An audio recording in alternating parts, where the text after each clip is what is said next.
All right, Crim 1, let's knock out the last chapter that we're going to do in this class, and that is juvenile justice. So I worked as a juvenile probation officer specifically for the vast majority of my career with probation. So I'm super familiar with most of the juvenile justice section. I lived it for like 18 years. So here we go. There we go. Okay, so prior to 1899, juveniles and adults were treated exactly the same in the court system. There was no separate system for juveniles. So if a juvenile got arrested, a 13-year-old got arrested, it's very likely that they would be housed in jail with adults, I should say, and they did not have their own court system. They went through the adult system. The punishment was the same for juveniles and adults.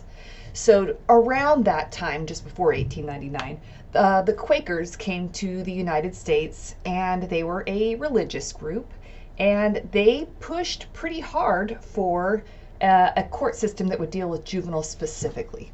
They believed that juveniles lacked a lot of the development, knowledge to know right from wrong. They believed that juveniles should be rehabilitated instead of punished. And that's kind of how the beginning of the juvenile justice system started in the United States. And it remains, those remain the goals. The goals for juvenile justice are always rehabilitation. It's always to rehabilitate the minor as opposed to punish the minor. Parens patriae. This, if you've had me in other classes, you'll know that I have a silly way of describing this or defining this, but it helped me to remember it when I was in college. Parens patriae, the court is your daddy. So what does that really mean? That really means that, I guess, how it all started was in England, when the King of England decided that there were too many children or young people, non-adults, running around committing crimes with very little supervision.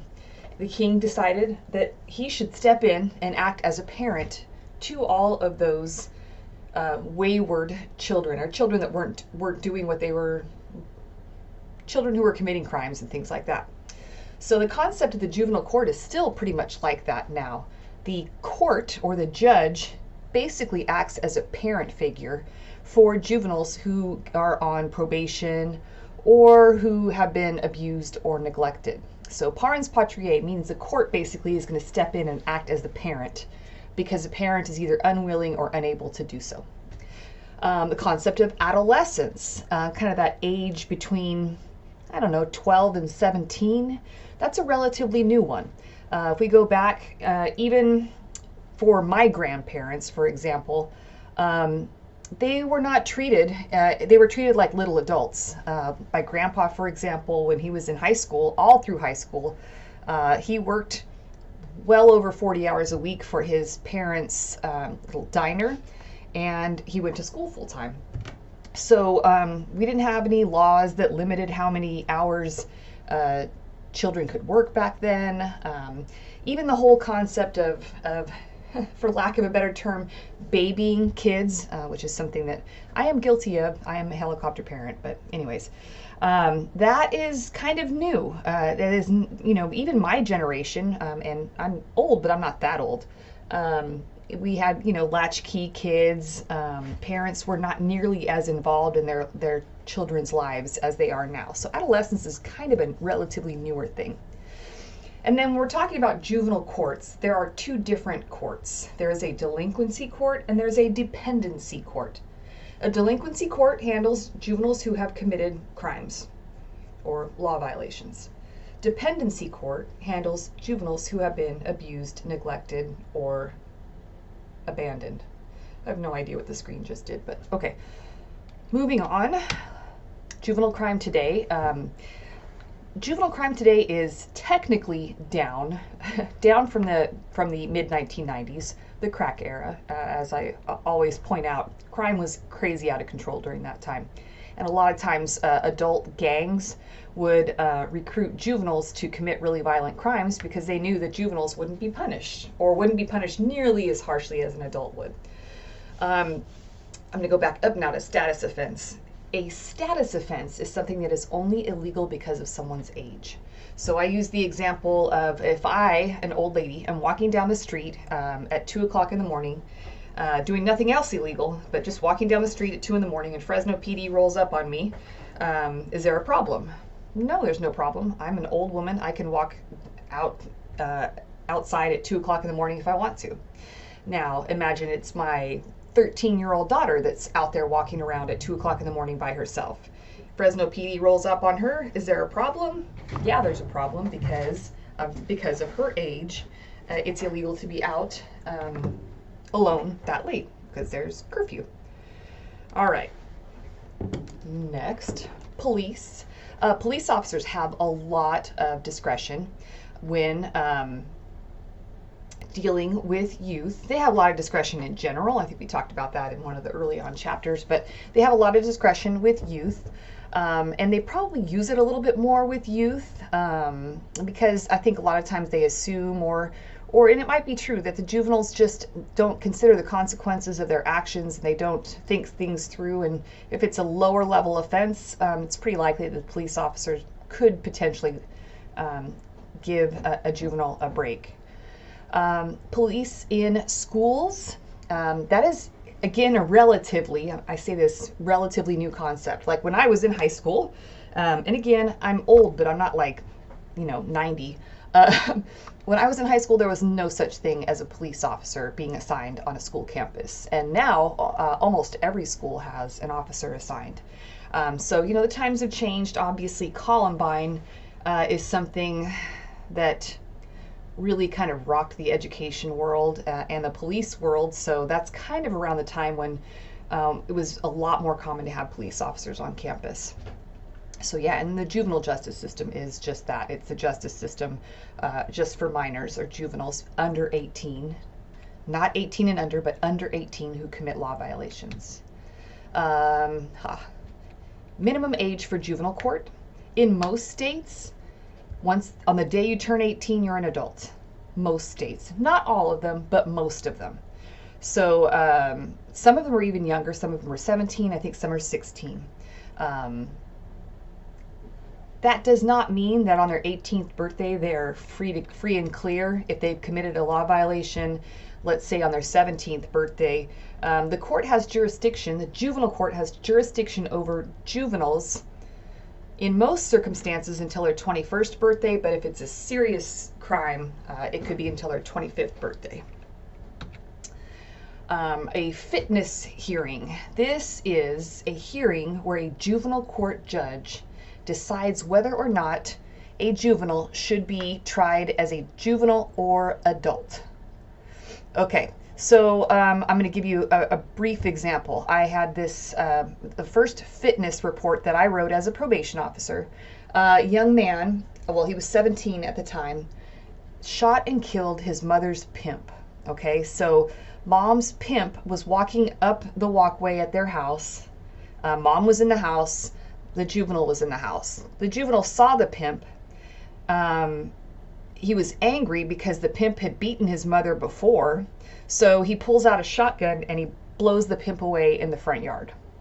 Okay, so a longer story. He flees to Mexico. He's gone for a couple of years. He comes back and he tells me when I met with him, like, well, everybody should understand why I killed that guy, so there's no way they're going to lock me up for it. And I was like, oof. Well, you murdered someone. It's the most serious type of offense that could happen. We may understand why you murdered him, but you still murdered him. So he was found unfit for juvenile court because the seriousness of the offense that he committed. So in California, in 2011, up until 2011, that magic age where a juvenile could be tried as an adult if they committed a crime was 14. But as of 2011, it is now 16. So when we have juvenile murderers, if they killed someone before their 16th birthday, they cannot be tried as adults, and they will be free and clear after their 25th birthday, or on their 25th birthday.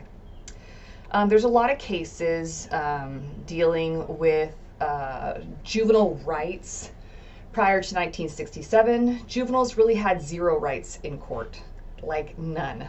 The attorneys didn't even have to prove beyond a reasonable doubt that the juvenile was guilty.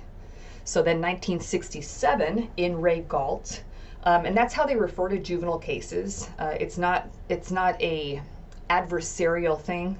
It's in regards to. So in Ray Galt, that was the first case where the Supreme Court stepped in and said juveniles should have due process and basic constitutional rights. 1970, juveniles got the beyond a reasonable doubt right. Then in 1980, you'll see a lot of this about the death penalty, the next 1, 2, 3, 4 cases. Stanford versus Kentucky, in 1989, the minimum age for the death penalty was 16. So if you were 16 and you committed a murder, in 1989, you were eligible for death. Then Roper v. Simmons happened in 2005. At that time, the minimum age for the death penalty rose to 18. Then in 2010, it was deemed by the Supreme Court that there would be no death penalty for juvenile offenders. So if you were under 18 at the time you committed any kind of crime, you are not eligible for the death penalty. And then in 2012, the Supreme Court also went a step further and said life without parole is also unconstitutional for juveniles. So if you were a juvenile at the time you committed the offense, no matter how serious it is, you have to at least be considered for parole. That does not mean they have to get automatically released, but they have to be considered. These are dispositional or sentencing options for juveniles. They could have informal probation, which is usually about 6 months long. Juveniles given a few tasks to do. If they do those tasks and stay out of trouble and go to school in those 6 months, that case gets dismissed and sealed. Diversion is similar, although you can actually have a felony for diversion. And you also have 3 years to complete all the tasks. So if a juvenile were to go into a diversion program, generally they could have up to 3 years to complete the task, like I said, and then their case gets dismissed and sealed like it never happened. Formal probation, these are young people who get placed on probation and they get to live in their parents' home with a probation officer supervising them. Some kids are removed from their homes for many reasons. Sometimes the parents simply can't handle the needs of the child. Sometimes the parents are not appropriate. Sometimes the parents are dead. So group homes and foster homes are also alternatives for probation youth as well. A day reporting center is a program where juveniles go to school for half a day, and then Monday through Friday they report to the day reporting center. This is a better way to describe it. Monday through Friday from 8 to 5. So when they get to the day reporting center at 8 o'clock until noon, they do school, and then from 1 to 5 they do counseling, treatment, vocational skills classes, do resumes, all that kind of stuff. So they are living at home with their parents and they have to go to the day reporting center every day, Monday through Friday. Short-term commitments, this could be like 10 days in juvenile hall. Long-term commitments, this is changing pretty rapidly because we no longer have California Youth Authority or the Division of Juvenile Justice, DJJ. Prison for Kids is how I would describe it. We no longer have those facilities in California. So a long-term commitment might even be something like 365 days. Maybe longer, just kind of depends on the nature of the offense. But a year in custody is a long time in the juvenile world. They like to get juveniles out and back into the community so that they can assimilate better to productive, law-abiding life. And then camps and ranches. We used to have a boot camp here in Fresno County, the Elkhorn Correctional Facility boot camp. There's Valley Teen Ranch that's in Madera. And these are just programs where youth go and learn some different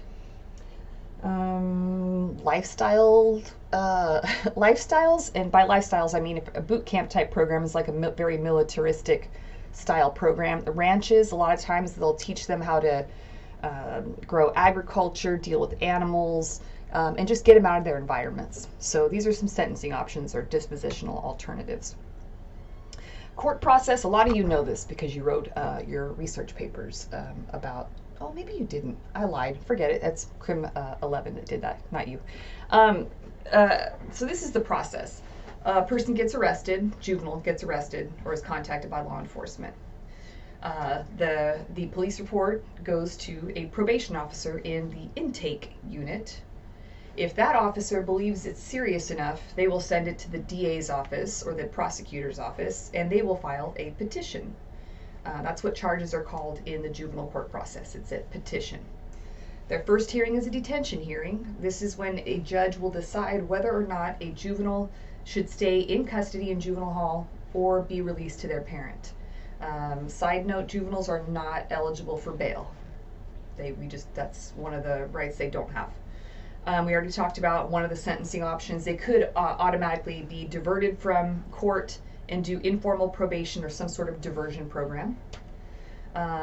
If formal proceedings go forward, there will be an opportunity for a juvenile to make an admission or a denial.